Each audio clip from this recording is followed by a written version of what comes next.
Welcome to Cybersecurity HQ's Daily News Report. It's November 27th, 2024, and today's news is a roller coaster.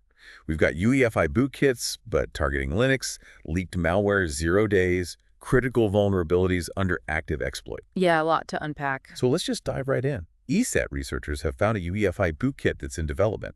It's called Bootkitty, and it targets Ubuntu Linux systems. Now, this is a pretty big deal. UEFI bootkits have always kind of targeted Windows, right? Yeah. This really shows how the threat landscape is changing. Attackers are getting more and more sophisticated, and they're targeting Linux. Really feels like no system is safe. Right. So what Bootkitty does is it disables kernel signature verification. This allows attackers to load unsigned kernel modules.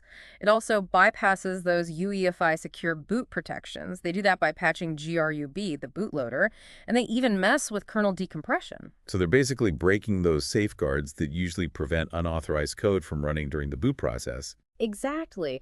And here's what's even more concerning. ESET found this link between Bootkitty and this UEFI application. It's called bootkit.efi, and it was on VirusTotal earlier this month. They also found an unsigned kernel module called bcdropper. It acts a lot like a rootkit, hiding files and processes, even dropping other payloads. This kind of points to a bigger network of UEFI threats, which is definitely worrying. Yeah, that's a big red flag.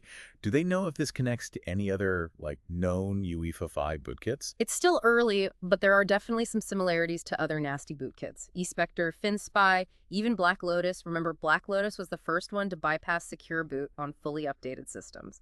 So Bootkitty's a big reminder that we can't be complacent about Linux security. We've got to be proactive about defenses and stay ahead of these guys. Right. Moving on, there's been a lot of talk about this macOS malware Banshee Stealer. Its source code was leaked. Not your everyday occurrence. No, not at all. Looks like the folks behind Banshee Stealer had to shut down after their code got out there. Thanks to VX Underground, it's public on GitHub now. So anyone who knows what they're doing could potentially take this malware and use it. That's the scary part, yeah. Banshee Stealer was a subscription service, by the way, $3,000 a month. It targeted macOS devices, stealing all kinds of stuff, passwords, keychain credentials, browser data, even crypto wallet info, things like Exodus, Ledger, Atomic. Anything particularly interesting about this malware? Well, one thing that's curious is that it intentionally avoided infecting users in Russian-speaking countries. That kind of suggests a very specific target, maybe something geopolitical going on. Also, considering the high price tag, the malware itself wasn't that sophisticated in terms of hiding its code. It made it easier for researchers to analyze, but it raises some questions about the developers, how careful they were. So let's move on to something that's being actively exploited right now, a critical vulnerability in ProjectSend. It's an open source file sharing application, and this flaw is making a lot of people nervous. Yeah, this one's tracked as CVE 2024-11-1680, and it's got a CVSS score of 9.8. That's about as bad as it gets. Basically, anyone can modify the configuration of ProjectSend, upload web shells, even embed malicious JavaScript. Bad news. So they could completely take over a vulnerable ProjectSend server. Pretty much. The root of the problem is in ProjectSend's PHP code. Bad authentication checks.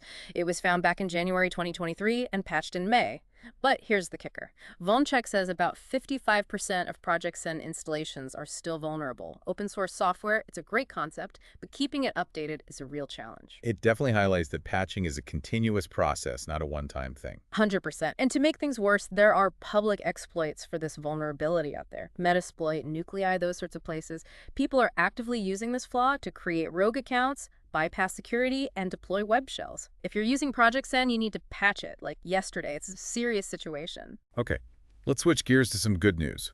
The U.S. Senate has introduced the Healthcare, Cybersecurity, and Resiliency Act of 2024.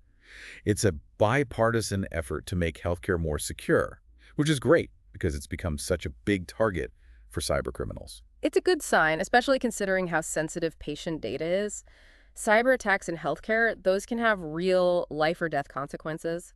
The fact that it has bipartisan support, that's a good indicator that lawmakers are taking this seriously. Who are the main people pushing this? It's a pretty diverse group, actually. You've got Cassidy, Warner, Cornyn, and Hassan. They're all working together, which shows that cybersecurity really isn't a partisan issue anymore. It's a national one. So what's in this act? A lot, actually. It updates IPI, offers financial help for healthcare organizations that need to beef up their security, and pushes for better cybersecurity practices across the board. But one of the most important parts is that it emphasizes collaboration between HHS, that's Health and Human Services, and CISA, the Cybersecurity and Infrastructure Security Agency. Sounds like a powerful partnership. Definitely. They can combine their expertise to, improve incident response, make information sharing better, and provide better training for healthcare providers. The Act also requires incident reporting and encourages everyone to share what they've learned, especially those rural providers who often face unique challenges. That focus on sharing and working together is key to building a healthcare system that can bounce back from these attacks. Now let's talk VPNs. Amber Wolf researchers have found a new attack method, and it targets big corporate VPN clients. We're talking about Palo Alto Network's Global Protect and SonicWall's Net Extender. This has everyone in cybersecurity talking. Yeah, and it's because these attacks go after the core of what makes VPNs work, that trust relationship. They target those very mechanisms that are meant to protect sensitive communications. The researchers showed how these attacks can get right into corporate networks, putting sensitive data and systems at risk. Can you break down how these attacks work, like against each VPN? Sure. So with Global Protect, attackers were messing with the update mechanism to install bad root certificates on the user's device. That essentially let them intercept and decrypt all the network traffic, completely compromising the VPN tunnel. With Net Extender, they found a flaw that allowed them to execute code with high privileges just by getting the user to visit a malicious website. They call it a watering hole attack. It plays on the fact that users trust these seemingly safe websites. So no system is truly impenetrable, huh? It's the truth. Attackers are always looking for weaknesses and finding new ways to exploit them. The vulnerabilities they used, CVE 2024-5921 for Palo Alto and CVE 2024-29014 for SonicWall, they've been patched. But the point is, these attacks are happening. We have to be on top of patching, and we need to educate users about these social engineering tricks. They're often used with these kinds of attacks. So let's talk about a sophisticated espionage campaign. ESET has been tracking the Romcom APT group, likely linked to Russia. What they found is pretty concerning. Romcom's been busy targeting organizations in North America and Europe, mainly government, defense, and energy. Their go-to move is to exploit zero-day vulnerabilities to put a backdoor on their victims' systems. From there, they can steal sensitive information and basically keep coming back. What kind of vulnerabilities are they targeting? They've been chaining 2 0-days together. One's in Firefox CVE 2024-9680, used to deliver malicious guide. The other one's in Windows Task Scheduler CVE 2024-49039. They use this one to get past those sandbox protections and escalate their privileges. So they're hitting both the browser and the operating system, trying to cover all bases. Yeah, it's smart. And what makes them really dangerous is that they're good at getting around security. They've got techniques to avoid detection and escalate their privileges, getting deep into the systems they compromise. This whole campaign shows how advanced they are and how determined they are to get into these high-value targets. It's a reminder that the threat landscape is constantly changing, and the attackers are getting better and better. Absolutely. We can't afford to fall behind. We need to constantly improve our defenses. Romcom's activities should be a wake-up call for organizations to prioritize security, build strong defenses, and stay informed about new threats. The fact that they're using zero-day vulnerabilities is a big concern because nobody knows about those flaws until it's too late, so it's tough to protect against them. Remember Bootkitty? That UEFI bootkit targeting Linux? Well, there's more to the story. It's not just some prototype. It's a fully working proof of concept built by the Black Cat ransomware gang. Yeah, that was a shock. Black Cat, those guys are known for their ransomware operations, hitting big targets. Now we know they can create and deploy UEFI bootkits for Linux. This changes things, and it shows that Linux isn't safe from these attacks anymore. Black Cat seems to be constantly innovating, pushing the boundaries of cybercrime. They're definitely at the top of their game. They're smart, and they're willing to invest in developing new, advanced attack tools. Bootkitty is a prime example. It's designed to bypass UEFI Secure Boot, that feature that's supposed to stop unauthorized code from running during the boot process. Once they get past that, they disable the Linux kernel integrity checks, basically clearing the way for their malicious code. So they're taking down the security mechanisms that are there to protect the operating system's core. Yep. And they're doing it by exploiting vulnerabilities in UEFI protocols, hooking authentication functions, and patching GRU. The fact that they've managed to pull this off is a big deal. UEFI bootkits are a growing threat, and we need to find ways to fight back. It's a stark reminder that we can't be complacent when it comes to security. The attackers are always one step ahead, and we have to keep up. Absolutely. We can't afford to be reactive. We need to be proactive, monitoring for threats, patching vulnerabilities, and building strong defenses. Bootkitty is a wake-up call.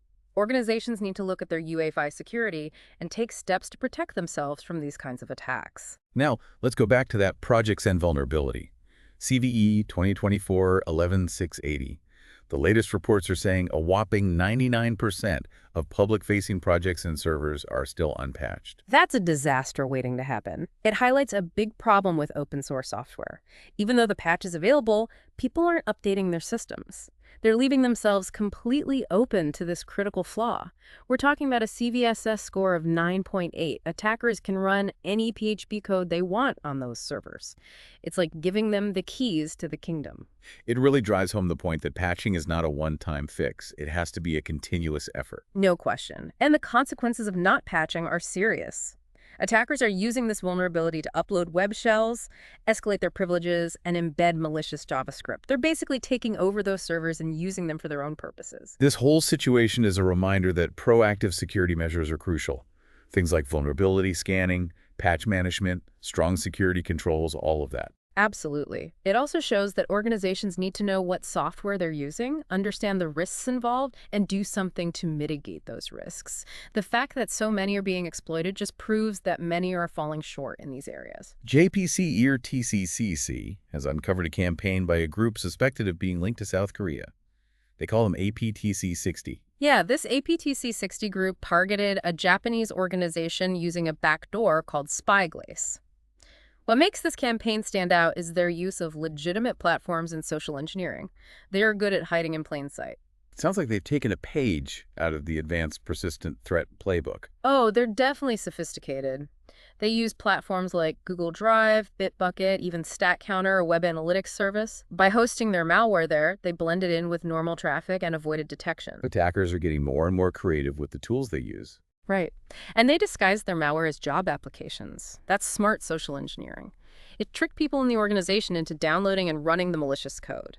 Once Spyglass was in, they exploited a flaw in WPS Office, CVE 2024-7262, to spread the back door and gain a foothold in the network. They really used a multi-layered attack, making sure they had multiple ways to succeed. Yep. And they were good at covering their tracks, making it hard for defenders to figure out what they were doing. Spyglass itself is a powerful tool. It lets attackers steal files, deploy plugins, and run commands. It gives them complete control. This is a perfect example of why you need those robust security controls in place. Things like intrusion detection systems, network segmentation, and endpoint protection. It also shows that security awareness training is crucial. People need to know how to spot these social engineering tactics and how to avoid downloading files from untrusted sources. Cybersecurity is like a puzzle. You need all the pieces to fit together to be truly protected. No single solution will solve everything. You need the technology, the processes, and the human element all working together to defend against these determined attackers. There's a growing trend of recognizing that cybersecurity is no longer just an IT problem. It's a business risk that demands attention from the top, from senior management. Absolutely. It's become too critical to just leave it to IT. Everyone, from the CEO down, needs to be involved. We've seen too many companies suffer because they didn't take cybersecurity seriously enough. Think about the Equifax and Target breaches. Those incidents cost those companies millions, damaged their reputations, and brought a lot of regulatory scrutiny. Exactly. Those are perfect examples. Cybersecurity isn't just about technology. It's about managing risk and protecting the organization's assets. A breach can have a huge impact, from losing customer trust to hitting share prices and even threatening the entire business. So what can leaders do to improve their organization's cybersecurity posture? The first thing is to understand that cybersecurity is everyone's responsibility. Everyone in the organization needs to be on board. Leaders need to make it a priority, give it enough resources, and make sure people are following those security policies and best practices. It's all about creating a culture of security awareness. Exactly. You can't treat cybersecurity like an afterthought. It has to be embedded in every part of the business, from the company's strategy to how it operates. What are some concrete steps leaders can take to make this happen? They have to make cybersecurity a part of the overall business strategy. That means including it in things like product development, decision-making, and risk management. They also need to put enough money and resources into cybersecurity, buying the right tools, training employees, and hiring cybersecurity experts. And maybe most importantly, they need to create a strong security culture. That means making a work environment where people feel comfortable reporting security concerns, following best practices, and understanding their role in protecting the company's digital assets. There were definitely some similarities to that Salt Typhoon espionage campaign that's been targeting U.S. telecoms. It's likely linked to China. So yeah, telecoms are still a prime target for these spying operations. They've got so much sensitive data. So even though T-Mobile dodged a bullet this time, it shows that the threat is real and constant. These companies need to be on high alert. Speaking of threats, McAfee is warning about a surge in these really nasty mobile malware campaigns called spyloan. They target Android users. Yeah, these are pretty awful. They prey on people who are in tough financial spots, folks who need quick loans. The attackers create fake apps that look like real loan providers, promising easy money. So the app itself is the trap. Exactly. Once it's installed, these malicious apps ask for all sorts of permissions. Contacts, messages, even financial info. They basically get the keys to the kingdom. And then they use that access to extort the victim, right? Right. They threaten to leak personal info, trash your credit score, or even use that stolen data to open accounts in your name. It's terrifying, especially for people who are already struggling. McAfee found 15 of these spyloan apps, and they've been downloaded over 8 million times. Plus, they say spyloan activity has jumped 75% in the last quarter. This is a growing threat, especially for Android users. Definitely. It shows how important it is to be careful about what you download, even from official app stores. Check those permissions, read reviews, and be suspicious of anything that wants access to data it doesn't really need. The EPA has a new report out highlighting how vulnerable U.S. drinking water systems are to cyber attacks. The findings are pretty scary. It's a serious wake-up call. We need to do more to protect these essential systems. Water is critical to public health. A successful attack could be devastating. The EPA says that drinking water systems serving 193 million Americans are potentially vulnerable, and 97 of those systems, serving 26.6 million people, are at high risk. Those are some big numbers. And the impact of an attack could be huge. Think about disrupted water supplies, contaminated water, damage to infrastructure. The EPA estimates a statewide attack on California's water system could cost up to $61 billion every single day. That's insane. Yeah. The report also points out that there isn't a dedicated system for reporting cyber incidents in water systems. Yeah, right now they rely on CISA, but it's not really the ideal solution. We need a system specific. Easier and quicker. Better information sharing and coordination. This really emphasizes the need for a better national strategy to protect our critical infrastructure from cyber threats. It goes way beyond just IT. It's a national security issue. Absolutely. Cybersecurity needs to be a top priority at the highest levels of government. We need the resources to secure these critical systems, including investments in new technology, robust security standards, and better collaboration between government agencies, private companies, and the cybersecurity community. We were talking about cybersecurity as a boardroom issue, and there's this interesting opinion piece that argues for taking it even further, making it a top priority in the boardroom where those strategic decisions are made. It's an argument that's gaining traction. Cybersecurity isn't just about tech anymore. It's a business risk that can seriously impact a company's bottom line, reputation, and even its future. The Equifax and Target breaches, those are prime examples. They lost a ton of money, their reputations took a hit, and they faced a ton of regulatory scrutiny. Exactly. Those breaches were a wake-up call for a lot of companies. But we still have a long way to go. Cybersecurity needs to be a strategic priority, not just something IT deals with. What can leaders do to improve their organization's security? First, they have to integrate cybersecurity into their overall strategy. It needs to be part of product development, decision-making, risk management, everything. Cybersecurity has to be woven into the fabric of the organization. It's about making security part of the company's DNA. Exactly. And that takes a change in mindset. Leaders need to lead the charge, make security a priority, give it the resources it needs, and hold people accountable. They also need to build a culture where security is valued. We talk about resources a lot, but it really is a crucial part that's often overlooked. Right. You can't have good cybersecurity without proper funding and resources. Companies need to invest in the right tools, the technology, and the people to secure their systems and data. We're talking about software, hardware, training programs, and hiring skilled professionals. And the human element is essential too, building a strong security culture. Couldn't agree more. Having the right technology is only part of the solution. You need a workforce that's trained, aware, and actively engaged in cybersecurity.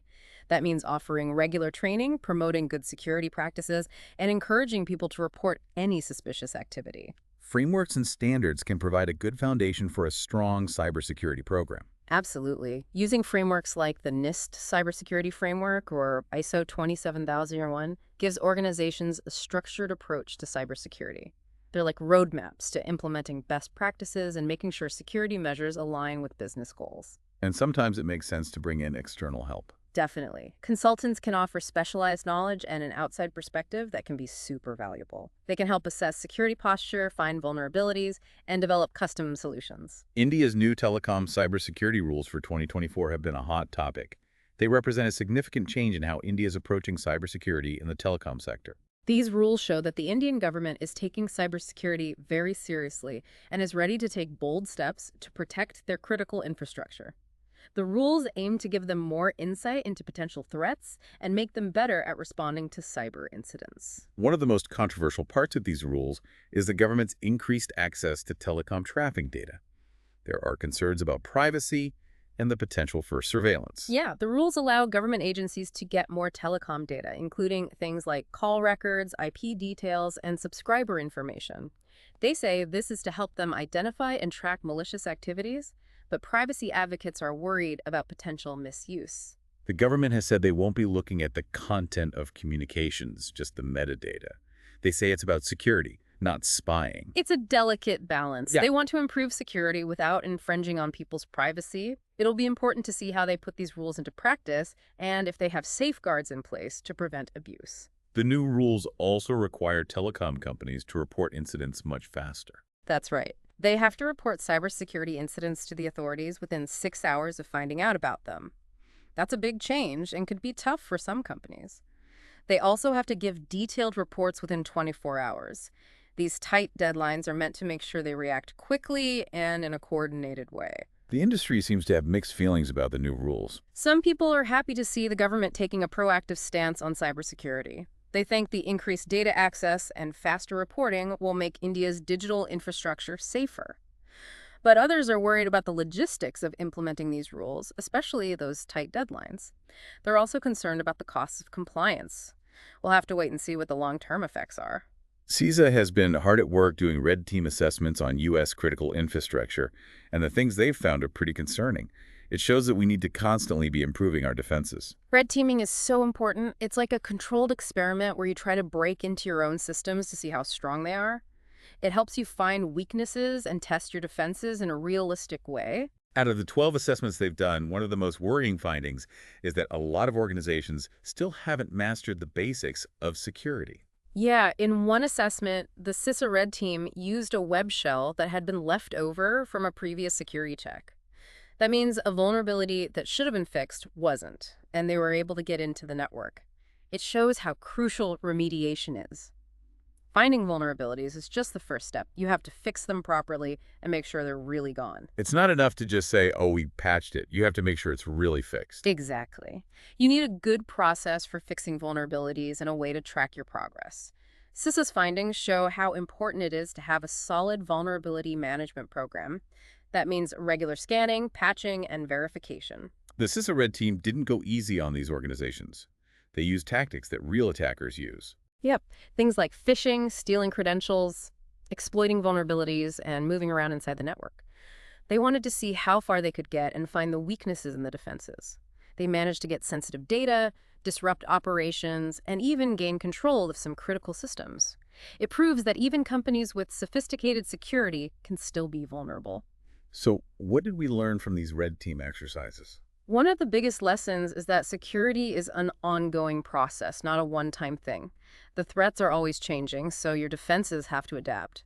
You also need a layered approach to security, multiple lines of defense. If one fails, the others can step in.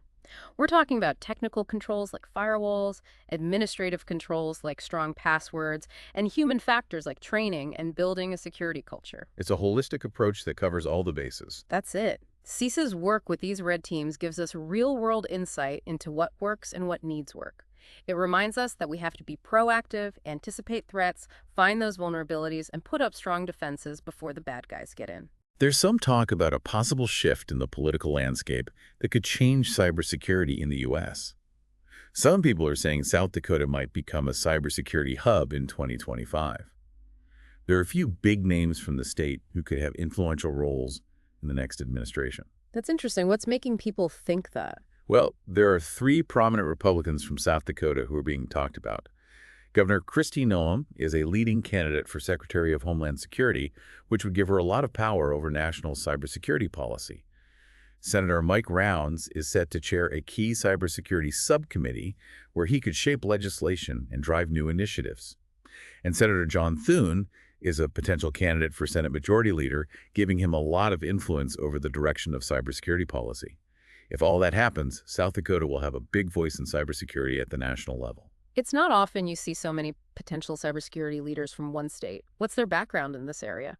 South Dakota has been quietly building a reputation as a leader in cybersecurity, especially when it comes to agriculture. They've been focused on protecting their critical infrastructure in that sector, understanding that it's a prime target. They've invested in cybersecurity education and workforce development too. So they bring a unique perspective to the table.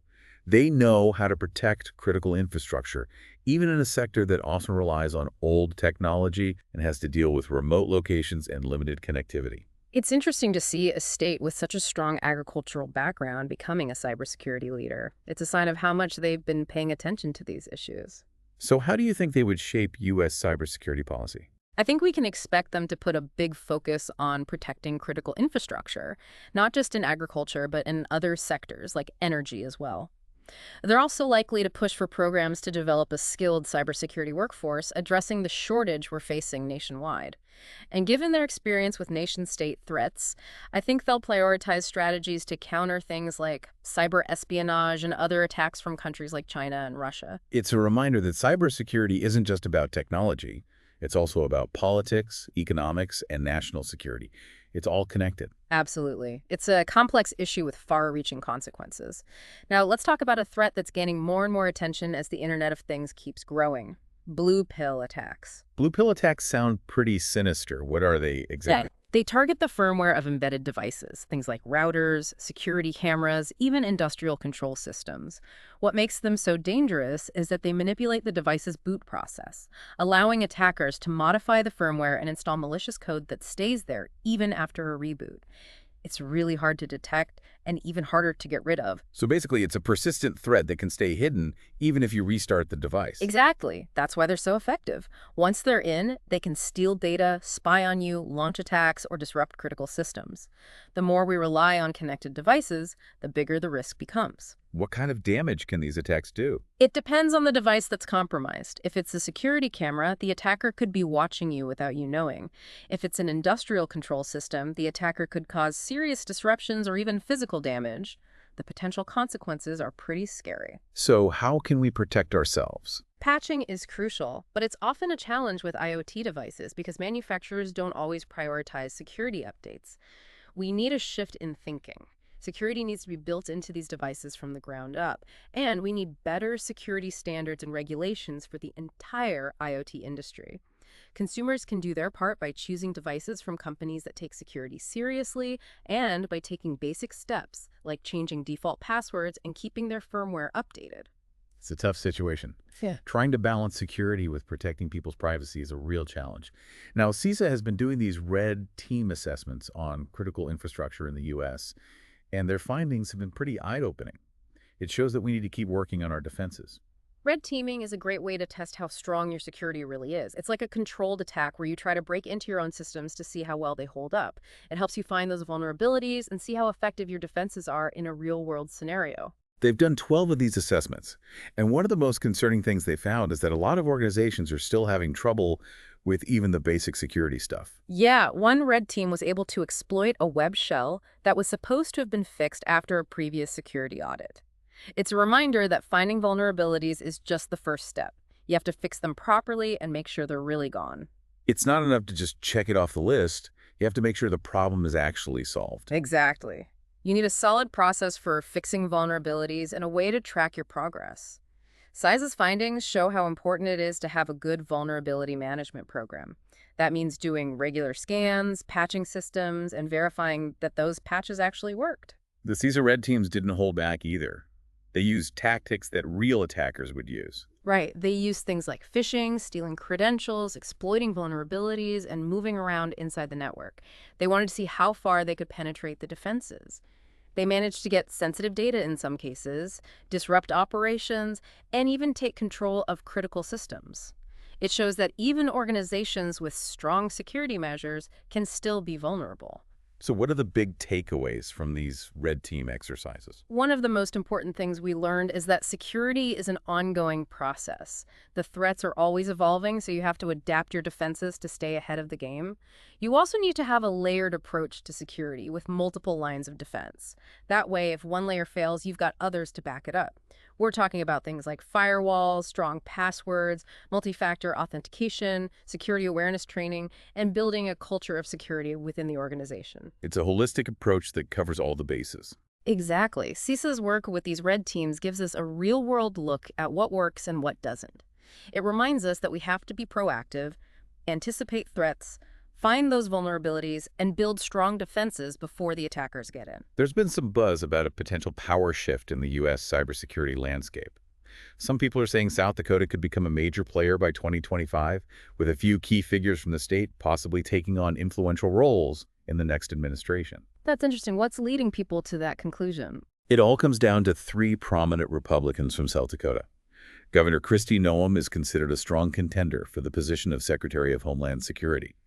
That would give her a lot of influence over national cybersecurity policy. Senator Mike Rounds is expected to chair a key cybersecurity subcommittee where he could shape legislation and launch new initiatives.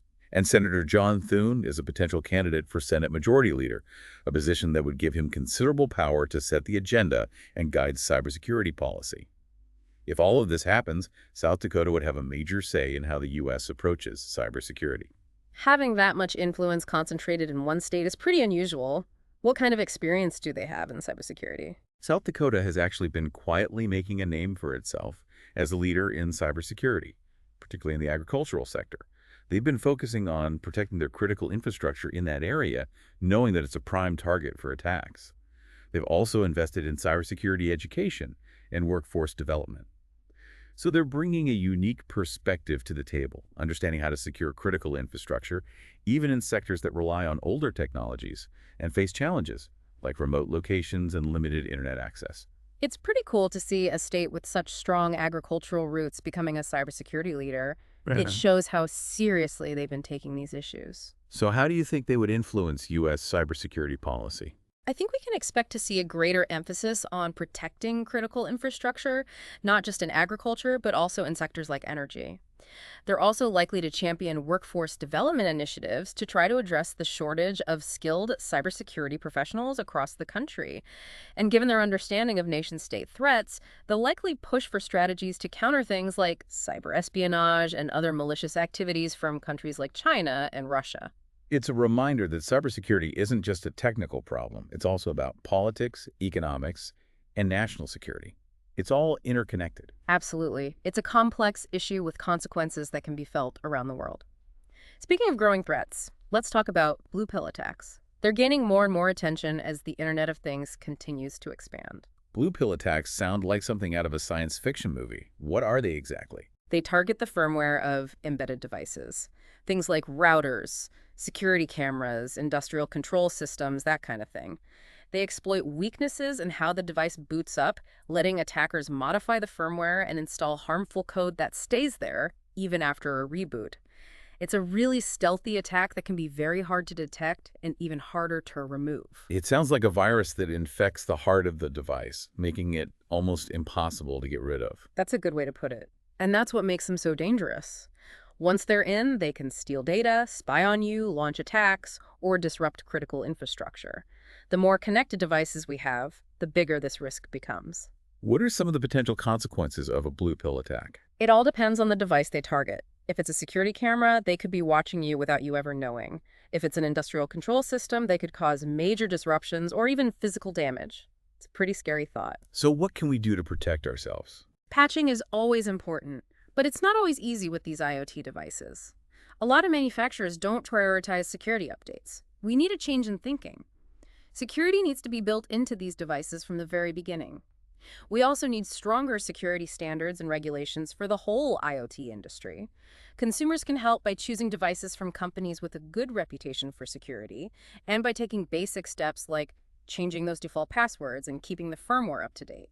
The NSA has a recommendation that might sound simple, but it can be really effective for protecting smartphones from those sophisticated attacks, including zero-click attacks. They recommend rebooting your devices regularly. It seems almost too easy. Does that really work? It might sound basic, but it can actually disrupt some pretty sophisticated attacks, especially those that exploit vulnerabilities without needing you to do anything, those zero-click attacks.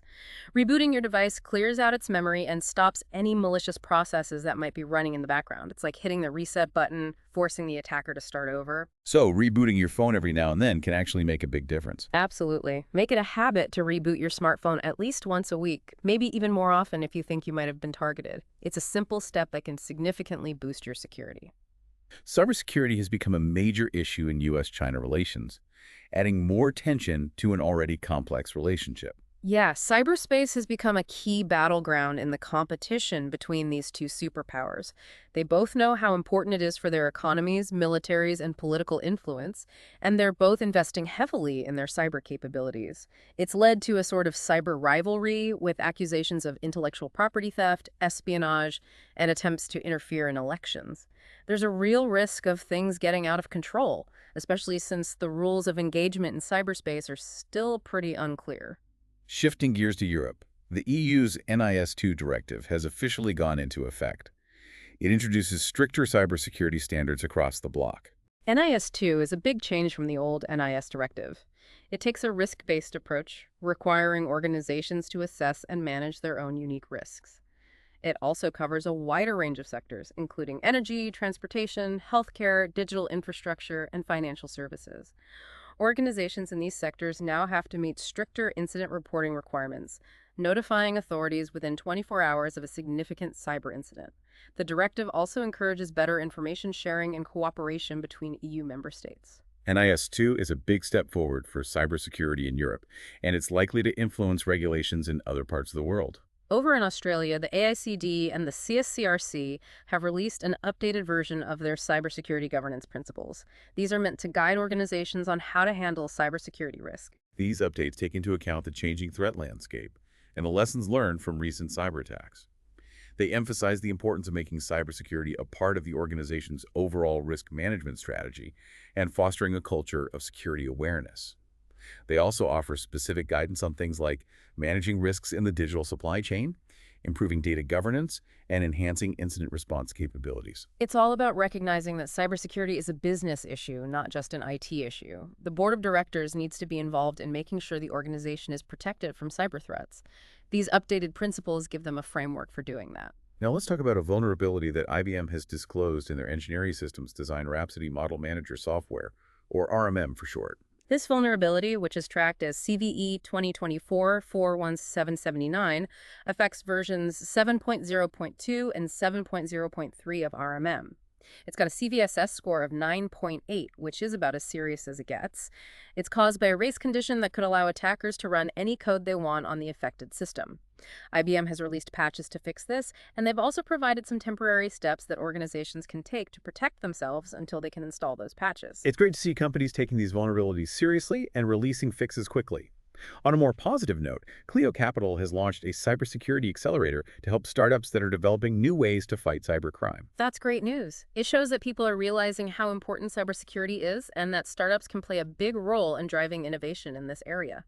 Clio Capital has a good track record of investing in successful startups, so their commitment to cybersecurity is a positive sign. This accelerator is a 12-week program that will be run remotely, so startups from all over the world can participate. Clio Capital is offering $250,000 in funding in exchange for a 7% equity stake in each startup they select. They're looking for companies that are in the early stages of development and that are focused on creating innovative solutions to combat cybercrime. The program will give these startups access to mentorship, resources, and industry connections to help them refine their business plans, develop their products, and grow their operations. That's a significant investment in the future of cybersecurity. Cybercrime is a huge problem that's only getting bigger, and we need everyone to be working together to fight it. Supporting startups that are developing new and creative solutions is a big part of the solution. It's encouraging to see investors putting their money behind this effort. In other news, T-Mobile has successfully defended against a cyber attack, preventing any compromise of customer data.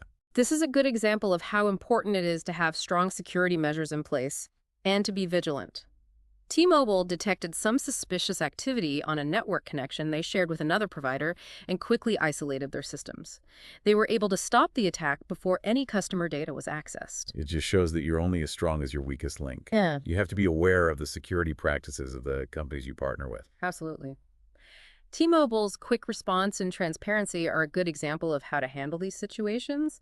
It's all about building trust with your customers and stakeholders. On a less positive note, McAfee has warned about a surge in a type of mobile malware scam called spy loan.